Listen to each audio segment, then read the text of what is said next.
Good evening, team. It's Candace out of Tulsa, Oklahoma. It's Sunday, October 4th at about 5:30, and I'm here to put up a little post about the work I'm doing out of Savor this week. I spent the afternoon reading this chapter. It's actually the first chapter of the book. I had read the book on my first attempt at the UBBT, and for various personal reasons I was not ready to deal with. I was unable to complete the UBBT the first time, but I'm glad to be here and I'm ready to complete my UBBT this year with this team. So this first chapter of this book is really powerful stuff for me. You know, it does talk about some of the things I'm already practicing, like mindfulness, which requires daily work.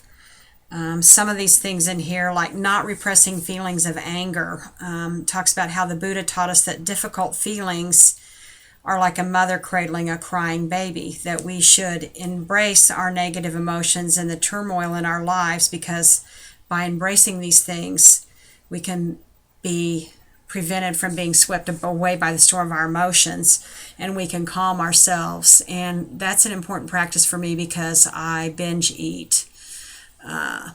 When I'm under stress or dealing with anything highly emotional, my tendency has always been to turn to food for comfort, especially if any emotion is dealing with anger or confrontation, anything like that. So this was a great piece to remind me, or to begin to teach me, that embracing that is an important aspect to healing on my journey to health.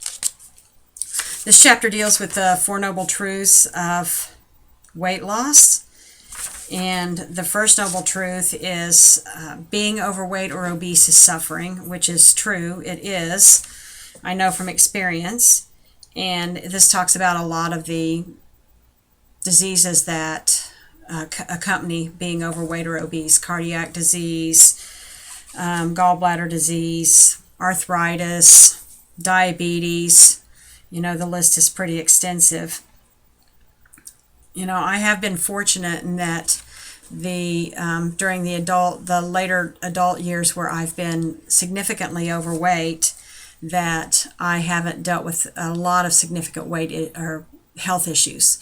I did deal with high blood pressure for a while, but after I lost 38 pounds, my doctor took me off blood pressure medication because my blood pressure actually dropped so much it was low.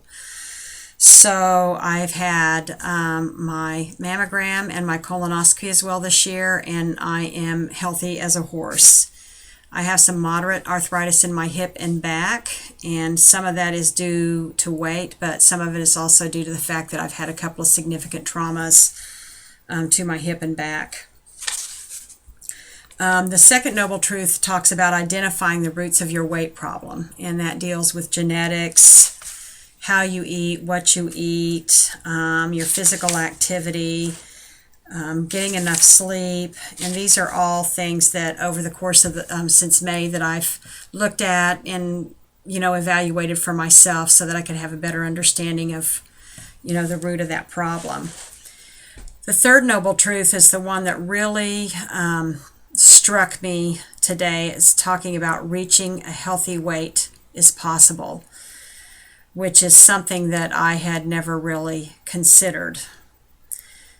The paragraph here that really struck me was, to be successful, it is very important for you to believe that you can achieve a healthy weight. Believing in yourself, having the faith that you can change the habits that do not serve you well, and adopting science-based wisdom are important for successful transformation of our behavior. And then it goes on to talk about affirming and allowing. Allow yourself to truly feel what your life would be like if you could maintain a healthier weight. Affirm to yourself that reaching a healthier weight is possible when you pay attention to and take care of your weight. And then the little closing piece says, even if you have been burdened and tormented by your weight throughout the years, there are seeds of well-being inside of you.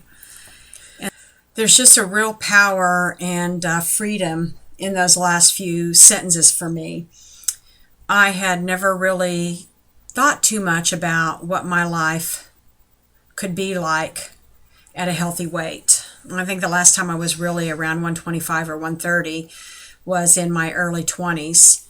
And then probably the last 6 to 8 years, I've vacillated between about 265 to 280.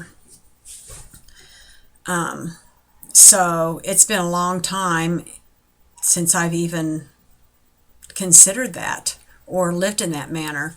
So there's a real freedom for me in beginning to think about and affirming what my life would be like if I were really healthy and at an optimal weight.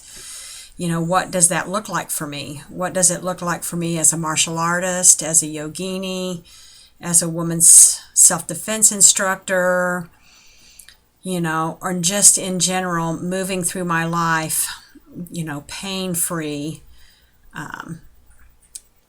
unself-consciously, and just being healthy, not having that concern about my health or my weight.